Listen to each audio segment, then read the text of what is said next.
Hey guys, Blaumagier here, and welcome back to Let's Play the Bravely Default demo. On the last episode, we went through a dungeon and took on the mellow scene that I didn't think I would be able to take on, but gained enough levels in the process after playing around with the encounter rate.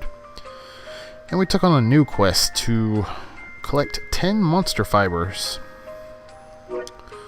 But before we go on to that, we have a little update icon in Noren Village. Something must have happened there. Area reclaimed!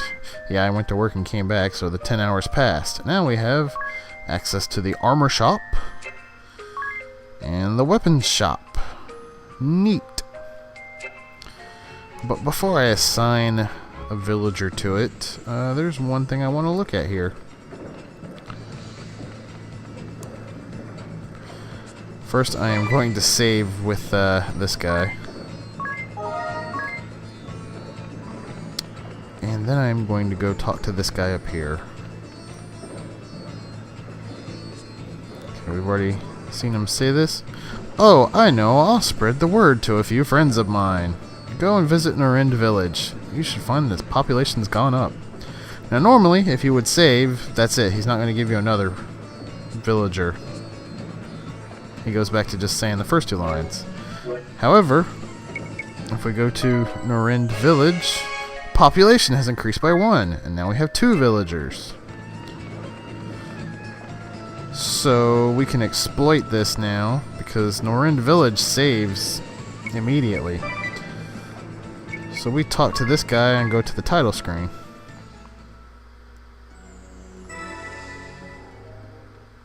And then come back. We still have 2 villagers. But wait, what about the guy up top here?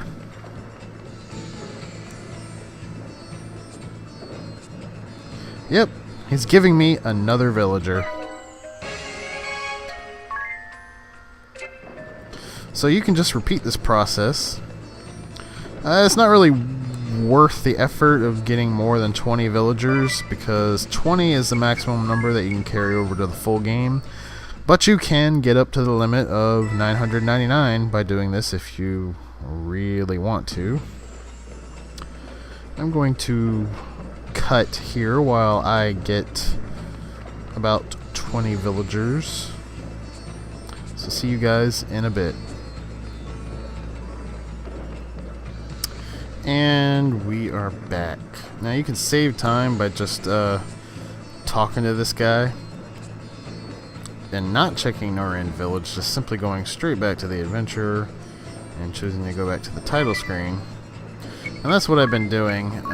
It took me about 7 minutes to do this, but unless I missed count, I should have 20 villagers now. And it's entirely possible I missed count, especially because lightning started barking and that threw me off. Yeah, I need one more villager. So we will take care of that real quick. And I like to go ahead and go to the title screen one more time, just to keep it so that should I want to get more villagers from that dude, I can. Now, it's okay if you go over 20, it's no big deal, because you'll just build stuff in town faster, but just remember, 20 is all you're going to end up carrying over into the full game. So now I have 20, and it is time to start building. And the more people you add on to a project, the quicker it gets done. So I'm going to build this in 6 minutes instead of 2 hours. So that's awesome. So I'll go ahead and save it now. Now that I've got my 20. And we are going to go up to the forest. And I'm going to jack up my encounter rate again while I explore the forest. So that way, by the time I'm finished exploring it, I should have gained several levels and have a ton of monster fibers.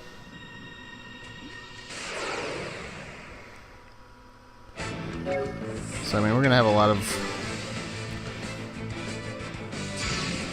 of new enemies here that actually make a habit of duplicating themselves. So I am going to take things seriously here. The crescent moon helps out a lot with the duplicating part of the enemies. Okay, good. I can still take them out. I might have to start doing the brave every time, but that's okay. Now, you don't want to step in the liquid there because it poisons you. It poisons everybody. And it's awful.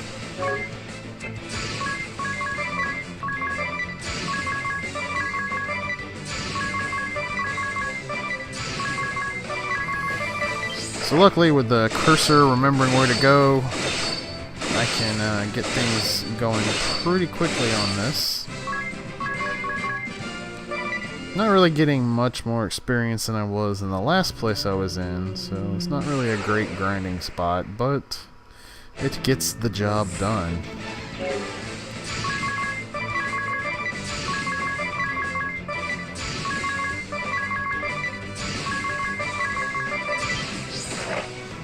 I think pretty much everything except those tree stump guys can create more of itself.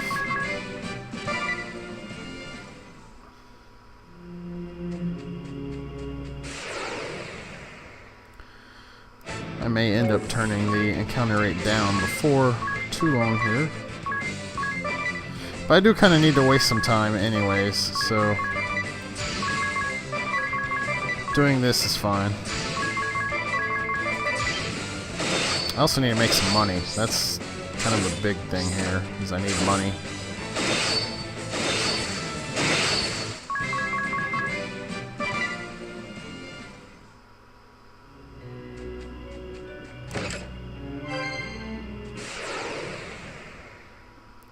And with a high encounter rate, I am sure to gain plenty of money.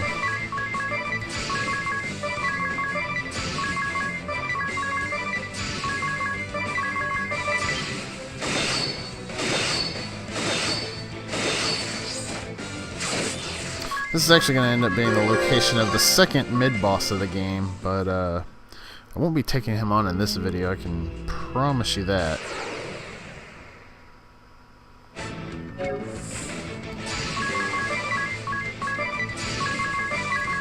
I'm actually planning to go to my ideal grinding spot before taking on this boss.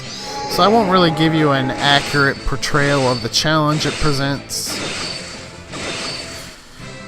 but that's okay. I think it's a little aggravating to try and portray the challenge that this game has.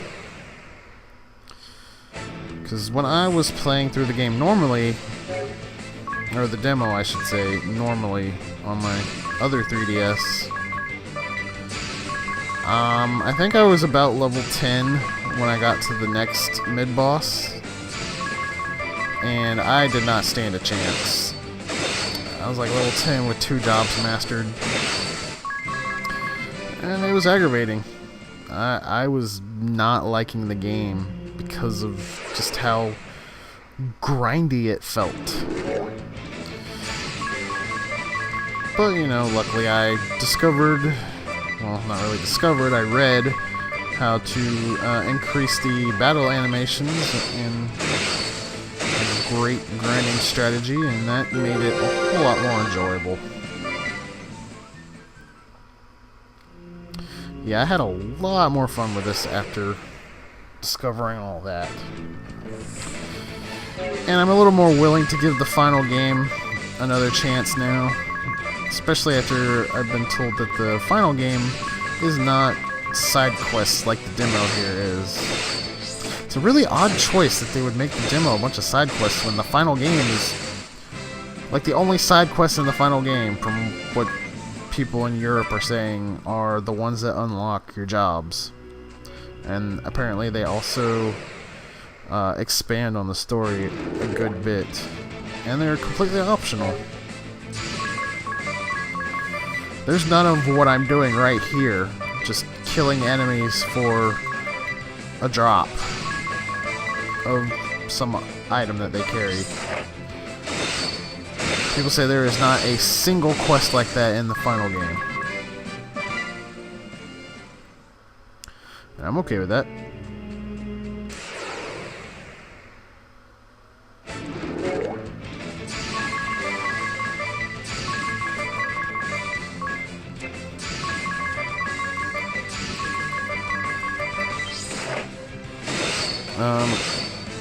They said that there was like 2 quests that require you to go to a dungeon to retrieve an item, but that's about as fetch quest as they get. So that gives me higher hopes for the final game.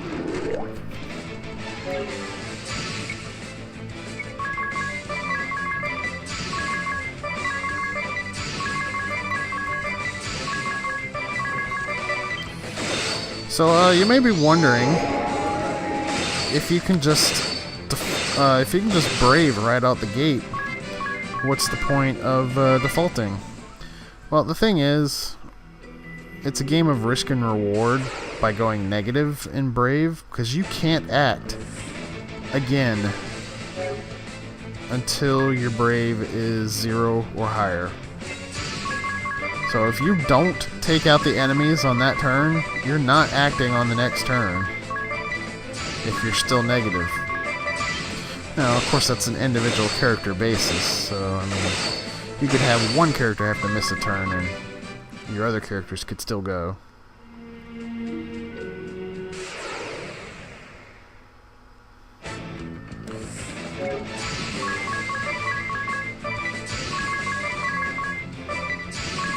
I'm really not gaining very much experience here, so I think I'm going to turn down the encounter rate.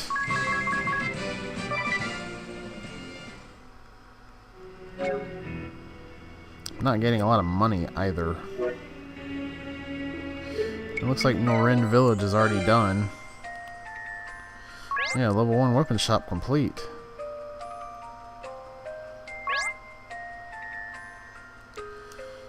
And I guess it's the first time that I've opened up a shop, so now the adventurer carries more goods. So getting it up to level 2 would take 4 hours normally, but it's going to take me 12 minutes. I definitely want to get up the weapon shop first. I guess I'll keep the encounter rate up until I'm done exploring this place. Although I am kind of running out of things to talk about at the moment here. That's always one of the biggest worries whenever I let's play something like this, or Dragon Quest, where I've got a lot of encounters while I'm walking along, is that, you know, I might run out of stuff to say.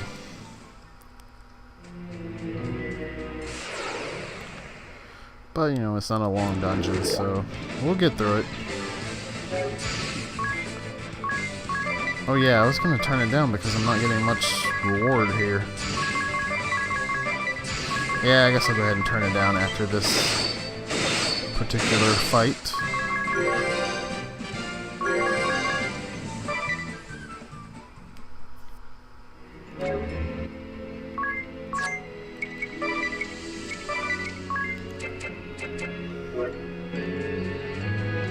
Alright, now I can pretty much freely walk around without getting any encounters.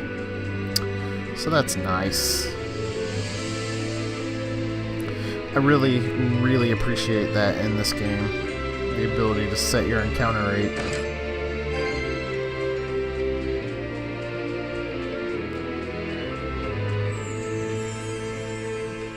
And might as well complete the map while I'm here.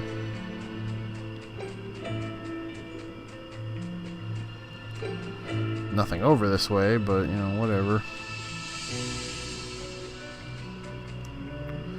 Okay, now I can buy equipment from the adventurer. He doesn't have a lot to sell me, though. I could get another longsword and a Valkyrie halberd. Or I could just wait until his stock improves again. which is likely what I'm gonna do. Because now that I have explored this place,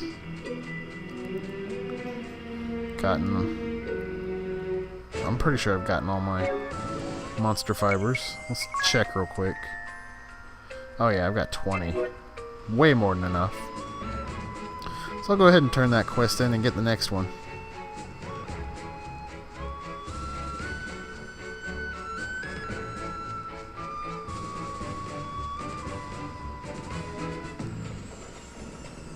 Of course, this guy's gonna be on the other side of the town.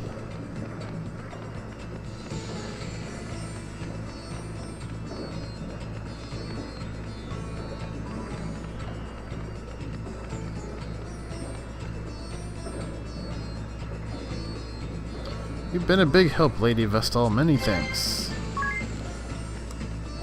And that's it for that quest. Oh, Lady Vestal, I've been looking for you. See, I have a little problem. Would you be able to lend a hand? Much ado about nothing. So now he wants us to take out this turtle creature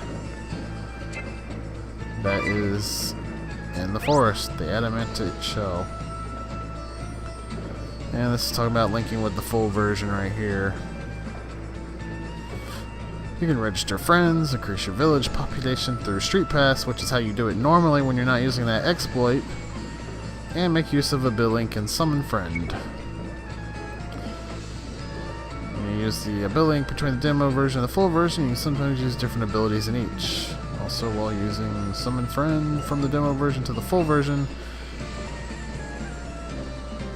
oh, you can use Summon Friend from the demo version to the full version, but you can't use Summon Friend from the full version to the demo version. That's what it's saying. Good to know. But, I think this video may have gone on long enough here. In the next video, I will come back with my shop expanded. But until then, I'm going to take a break. This has been Let's Play the Bravely Default demo. I am Blaumagier, and I'll see you guys next time.